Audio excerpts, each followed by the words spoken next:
राजा चंद्रसेन के 4 बेटे थे और चारों ही बहादुर थे। लेकिन उन चारों बेटों में मदन सेन प्रतापी होने के साथ साथ बहुत सुंदर भी थे। मदन सेन की पत्नी का नाम चंद्रकांता था। वह भी बेहद सुंदर व रूपवती थी। चंद्रकांता अपने समान किसी दूसरी स्त्री को सुंदर नहीं समझती थी। हर काम में होशियार थी। गाना भी बहुत अच्छा गाती थी। एक दिन राजा चंद्रसेन ने मदन सेन को उसकी एक गलती पर नाराज होकर देश निकाला दे दिया। राजा का यह हुक्म सुनकर मदन सेन चिंतित हो गया और अपने महल में आ गया। मदन सेन को उदास देखकर उसकी पत्नी ने पूछा, हे प्राणनाथ, आप उदास क्यों है? आपका चंद्रमुख मुरझाया हुआ क्यों है? राजकुमार होकर भी आप इस तरह चिंतित क्यों है? मदन सेन बोला, हे प्राणेश्वरी, तुमसे क्या कहूँ और कहने से लाभ भी कुछ नहीं। आज मेरे पिता ने मुझे 7 वर्ष के लिए देश निकाला दे दिया है, इसीलिए मैं तुमसे विदाई मांगने आया हूँ। यह सुनते ही चंद्रकांता घस खाकर गिर गई और बेहोश हो गई।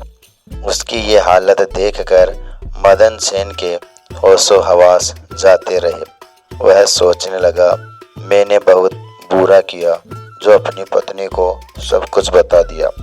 दासियों ने जब चंद्रकांता पर गुलाब जल छिड़का तो उसे होश आया। होश में आकर चंद्रकांता ने मदन सेन से कहा, हे प्राणेश्वर, आप मुझ दासी को छोड़कर परदेश चले जाएंगे तो मैं आपके बिना कैसे जी पाऊंगी? मैं भी आपके साथ ही चलूंगी। तुम मेरे साथ कैसे चल सकती हो, क्योंकि परदेश में अनेक प्रकार के कष्ट भोगने पड़ते हैं और तुम नाजुक गलीचों पर चलने वाली, महलों में रहने वाली इन दुखों को कैसे बर्दाश्त कर पाओगी?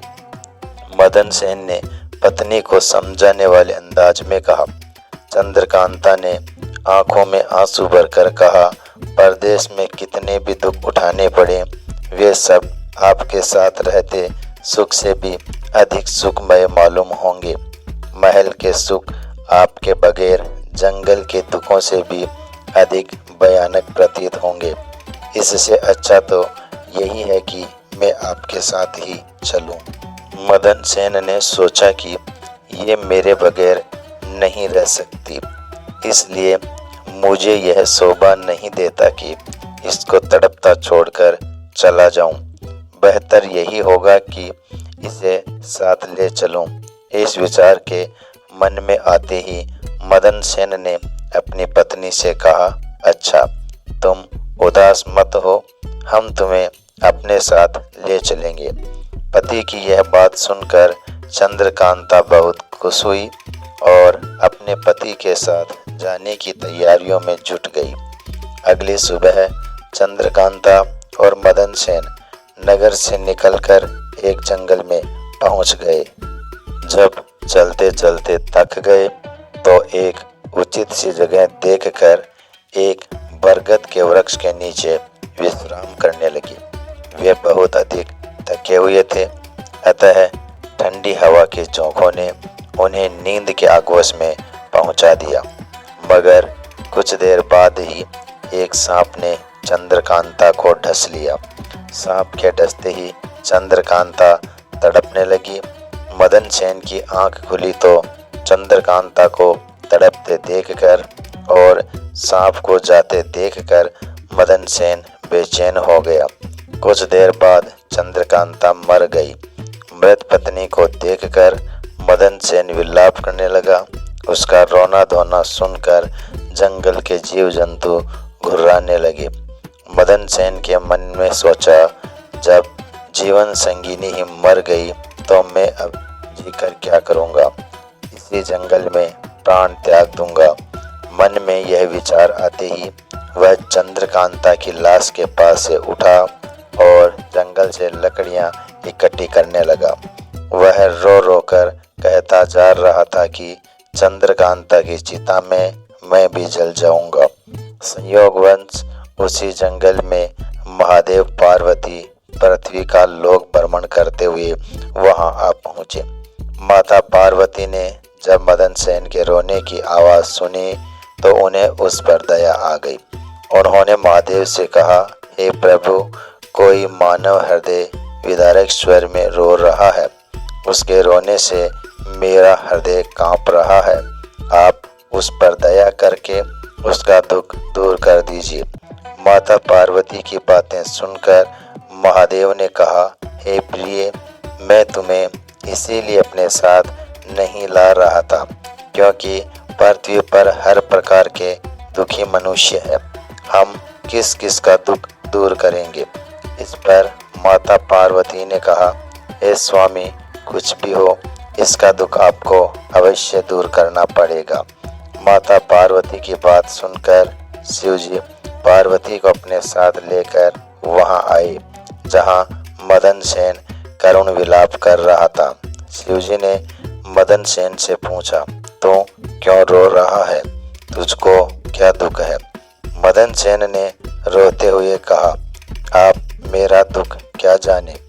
मुझ में अपना दुख कहने की भी शक्ति नहीं है। जी चाहता है कि यह धरती फट जाए और मैं इसमें समा जाऊं।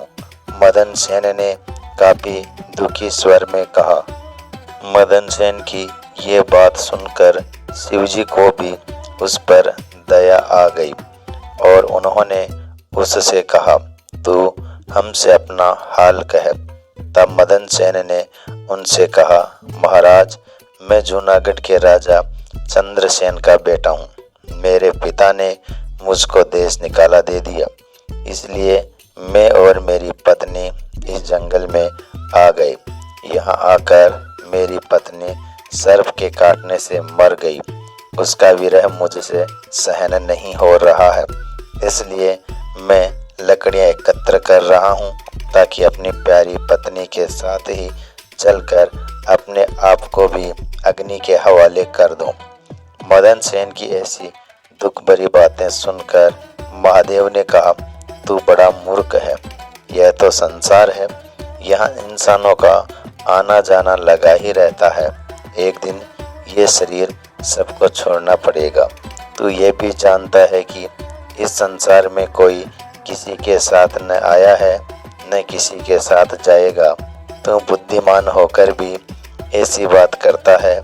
अगर तू जीवित रहा तो तुझे बहुत सी रानियां मिल जाएगी, इसलिए तू मेरा कहना मान और इस विचार को त्याग दे।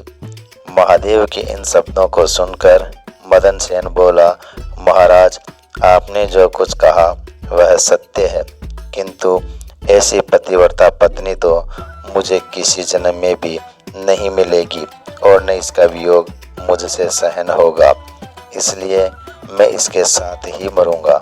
मदन सेन के विचार सुनकर महादेव ने जान लिया कि यह अपनी पत्नी के बिना नहीं रह सकता।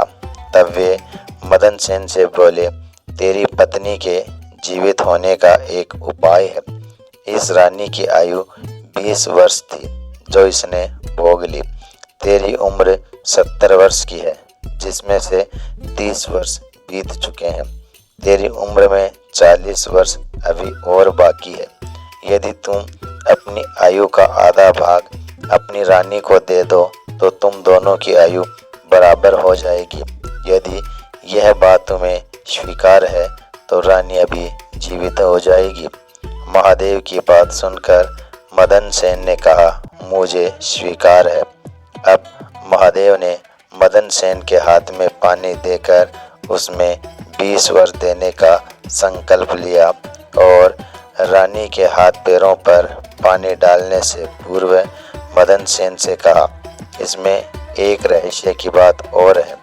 जब तुम्हें रानी की आवश्यकता न हो तो यह संकल्प वापस भी ले सकते हो। ज्यों ही संकल्प वापस लोगे रानी मर जाएगी, परंतु सावधान, रानी से यह बात मत कहना। किसी समय यह बात तेरे काम आएगी। ऐसा कहकर रानी पर जल छिड़ककर महादेव पार्वती वहां से अंतर्ध्यान हो गए। चंद्रकांता उसी समय उठकर बैठ गई और बोली, प्रिय, आज तो मैं बहुत सोई, आपने मुझे जगाया क्यों नहीं? तुम थकी हुई थी, इसी कारण मैंने तुम्हें नहीं जगाया। मदन सेन ने सब बातें छिपाते हुए कहा। अब वे दोनों फिर आगे चल दिए। काफी दिन बाद उन्हें एक बहुत सुंदर स्थान दिखाई दिया। वहाँ एक फकीर की कुटिया थी। जब वे दोनों वहाँ पहुँचे तो उन्होंने देखा कि एक सुंदर नौजवान फकीर तकिया लगाए बैठा हुक्का पी रहा है। वह दोनों थके हारे थे ही फकीर के पास बैठ गए। उसी समय मदन सेन ने चंद्रकांता से कहा, हमें प्यास लगी है, हम कुएं पर जाकर पानी पीकर आते हैं। अगर तुम्हें भी प्यास लगी हो तो तुम्हारे लिए भी ले आएं। यह सुनकर चंद्रकांता ने कहा, मुझे तो प्यास नहीं लग रही, आप जाकर पी आइए। चंद्रकांता का जवाब सुनकर मदन सेन रस्सी लेकर कुएं पर पानी पीने चला गया। जब मदन सेन पानी पीने गया तो चंद्रकांता और फकीर की निगाहें चार हुई। चंद्रकांता का उसी क्षण उस फकीर पर दिल आ गया। चंद्रकांता फकीर से बोली, आप तो यहाँ बड़े सुख से रहते हैं। फकीर ने कहा, आप भी यहाँ रह जाओ और मजे करो। चंद्रकांता ने फकीर के सामने अपनी असमर्थता प्रकट करते हुए कहा, आपके साथ रहने के लिए दिल तो कर रहा है, मगर मेरा पति मेरे साथ है, इसीलिए मैं आपके साथ किस प्रकार रह सकती हूँ। फकीर ने इसका उपाय बताते हुए कहा, किसी तरह अपने पति को कुएं में धक्का दे दो, फिर हम मौज मस्ती करेंगे। फकीर की बात सुनकर चंद्रकांता ने कहा, ठीक है, मैं ऐसा ही करूँगी। इतने में मदन सेन पानी पीकर चंद्रकांता के पास आया तो चंद्रकांता कहने लगी, मुझे भी अब प्यास लग आई है, कुएं पर चलकर मुझे भी पानी पिला लाओ। मैंने तुमसे पहले ही पूछा था, तब तो तूने मना कर दिया। खैर, तुमको अगर प्यास लगी है तो मैं अभी पानी लेकर आता हूँ, मदन सेन ने कहा। जब मदन सेन पानी लेने चला तो चंद्रकांता भी उसके साथ चलने लगी। बेचारा मदन सेन तो उसके प्रेम में पागल था। उसको मालूम नहीं था कि यह मेरे प्राण लेने चल रही है। सच है, स्त्रियों के चरित्र को देवता भी नहीं जान सकते, तो मनुष्य तो चीज ही क्या है। उनके जाल में तो अच्छे अच्छे इंसान फंस कर रह जाते हैं। जब मदन सेन कुएं पर जाकर पानी भरने लगा तो चंद्रकांता ने उसे धक्का देकर कुएं में गिरा दिया और खुद उस फकीर के पास आ गई। वह फकीर चंद्रकांता को वहां से लेकर चलता बना और दोनों एक बड़े शहर में जाकर आनंद से रहने लगे। उस फकीर ने चंद्रकांता को थोड़े ही दिनों में ऐसा नाचना गाना सिखाया कि उसके समान नाचने वाली कोई नृत्यांगना उस शहर में दूसरी नहीं थी। वह सारे नगर में प्रसिद्ध हो गई। इस प्रकार चंद्रकांता के नाचने गाने के कारण वह फकीर खूब अमीर हो गया। चंद्रकांता उस फकीर के साथ मौज मस्ती के साथ रहने लगी। चंद्रकांता तो उधर फकीर के साथ मौज करने लगी और इधर जिस समय चंद्रकांता ने मदन सेन को कुएं में धकेला था, देवयोग से एक जंजीर जो कुएं में लटकी हुई थी उसके हाथ में आ गई। मदन सेन उसको पकड़कर कुएं में लटक गया और ईश्वर को याद करता रहा और सोचने लगा कि मैंने चंद्रकांता को जीवन दान दिया और उसने मेरे साथ विश्वासघात किया। क्या यही मेरे प्यार की सजा है? उसी दिन बंजारों का एक काफिल इस स्थान पर आकर ठहरा। एक बंजारा ढोल और रस्सी लेकर कुएं पर पानी भरने आया। जब उसने ढोल कुएं में डाला तो मदन सेन ने उसका ढोल पकड़ लिया। तो बंजारे ने चौंक कर पूछा, कुएं में कौन है? मदन सेन बंजारे से प्रार्थना करते हुए बोला, भाई, मैं आफत का मारा एक इंसान हूँ। ईश्वर के लिए मुझको बाहर निकाल कर मेरी जान बचाओ। यह सुनकर बंजारे को उस पर दया आ गई और उसने मदन सेन को कुएं से निकाल लिया और पूछा, तुम कौन हो? तुम इस कुएं में कैसे गिरे? तुम मुझे अपना हाल बताओ। मदन सेन बोला, भाई, मैं अपना हाल आपसे कैसे कहूँ? जो मुसीबत मुझ पर आई है उसे कहने से ही मेरा दिल फट जाएगा। मैं जूनागढ़ का राजकुमार हूँ। मेरे पिता ने मुझे देश निकाला दिया था तो मैं अपनी प्यारी पत्नी को लेकर जंगल में जा पहुँचा। मैं और मेरी पत्नी एक दूसरे को बहुत प्रेम करते थे। जंगल में एक सांप ने मेरी पत्नी को काटा जिससे उसकी मृत्यु हो गई। जब मैं विलाप कर रहा था तो भगवान महादेव और माता पार्वती ने मुझ पर दया की और मेरी आधी आयु मेरी पत्नी को देकर उसे जीवित कर दिया। कुछ दिन बाद इस जंगल में पहुंचे। यहाँ एक फकीर का डेरा था। मुझे प्यास लगी थी। मैं पानी पीने चला गया। जब वापस गया तो मेरी पत्नी ने कहा कि मुझे भी प्यास लगी है, पानी पिला लाओ। यह कहकर वो भी मेरे साथ कुएं पर आ गई। जब मैं कुएं से पानी निकाल रहा था तो उसने मुझे पीछे से धक्का दे दिया। संयोगवश एक जंजीर कुएं में लटक रही थी। वह मेरे हाथ में आ गई जिससे मैं कुएं में डूबने से बच गया। जब आप आए तो मैंने आवाज़ दी जिसे सुनकर आपने मुझे वहां से निकाल लिया। मदन सेन ने दुखी मन से सारा वृतांत उस बंजारे से कह दिया। अपनी व्यथा सुनाकर मदन सेन चुप हो गया। बंजारा उसकी नेकी और चंद्रकांता की करतूत सुनकर अफसोस करते हुए कहने लगा, तिरिया चरित्र जाने नहीं कोई, कसम मार कर खुद सती होय। यह कहकर बंजारे ने मदन सेन को सीने से लगा लिया और बोला, तुम चिंता मत करो, भगवान बड़ा दयालु है, वह सब भला करेगा। यह कहकर उसने मदन सेन से कहा, अगर चाहो तो तुम हमारे लश्कर में हमारे साथ रह सकते हो। मदन सेन ने उनके साथ रहना स्वीकार कर लिया।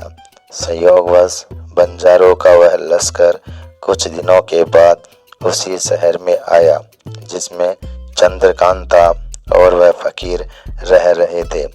उस शहर को देखकर मदन सेन ने बंजारे से कहा, भाई, मेरी इच्छा कुछ दिन इस शहर में रहने की है। यदि आपकी आज्ञा हो तो कुछ दिन मैं इस शहर में रहना चाहता हूँ। बंजारे ने कहा, जैसा आपका मन करे, मुझे कोई आपत्ति नहीं है। मदन सेन की बात सुनकर बंजारे ने कहा। मदन सेन बंजारे से विदा लेकर शहर में आया और काम की तलाश में घूमने लगा। कुछ दिन बाद उसकी मेहनत रंग लाई और उसे एक बड़े व्यापारी के यहाँ नौकरी मिल गई। वह व्यापारी के यहाँ रहने लगा और बड़ी लगन से अपने कर्तव्य का निर्वाह करने लगा। उस व्यापारी ने मदन सेन को बड़ा मान दिया और उसे अपने यहाँ का मुनीम बना लिया। अब मदन सेन के दिन चैन से गुजरने लगे। एक दिन संयोगवश उस नगर के राजा के यहाँ चंद्रकांता के नृत्य का आयोजन हुआ।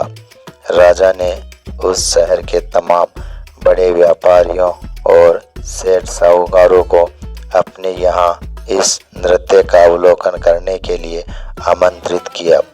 जिस दिन चंद्रकांता का नृत्य था, शहर के सब व्यापारी और सेठ साहूकार राजा के यहाँ पहुँचे। मदन सेन ने भी चंद्रकांता के नृत्य और गायन की बड़ी तारीफ सुन रखी थी। उसने अपने मन में सोचा कि इस नर्तकी का नृत्य अवश्य देखना चाहिए। यही सोचकर मदन सेन भी राजा के यहाँ जा पहुँचा। चंद्रकांता साज श्रृंगार करके नृत्य करने के लिए खड़ी हो गई। उस समय वह अप्सरा के समान सुंदर लग रही थी। मदन सेन अपने माली के पास बैठा था। चंद्रकांता ने नृत्य शुरू किया और एक ठुमरी उसने उस महफिल में गाई। चंद्रकांता ने ऐसे ऐसे कई राग बड़े ही सुंदर ढंग से अपने सुरीली आवाज में गाए, जिन्हें सुनकर महफिल के सब लोग वाह वाह करने लगे। राजा से लेकर प्रजा तक सबने उसे ढेरों इनाम दिए। मदन सेन ने भी अपने हाथ की अंगूठी, जिसमें हीरा जड़ा हुआ था, उतारकर चंद्रकांता को भेंट दी। चंद्रकांता ने अंगूठी को पहचान लिया और मन ही मन सोचने लगी, बड़ा गजब हो गया, मेरा पति तो जिंदा है और यहाँ आ पहुँचा है। अब यह मुझे जिंदा नहीं छोड़ेगा, इसलिए मुझे कुछ ऐसा उपाय करना चाहिए जिससे ये मारा जाए। फिर उसने अपने दिल में उपाय सोचा, इससे बेहतर और कोई उपाय नहीं हो सकता। एक तड़पती कड़कती रागिनी गाऊं और राजा को रिझाऊं, और जब राजा खुश हो जाए तो राजा से उसे मरवाने की आज्ञा ले लूं। यह बात अपने मन में सोचकर चंद्रकांता ने लचकती हुई रागिनी गाना शुरू कर दिया। चंद्रकांता की इस बसंत की बहार को सुनकर राजा बहुत खुश हुआ। वह चंद्रकांता से बोला, हम तुमसे बहुत प्रसन्न है। बोल, क्या मांगती है?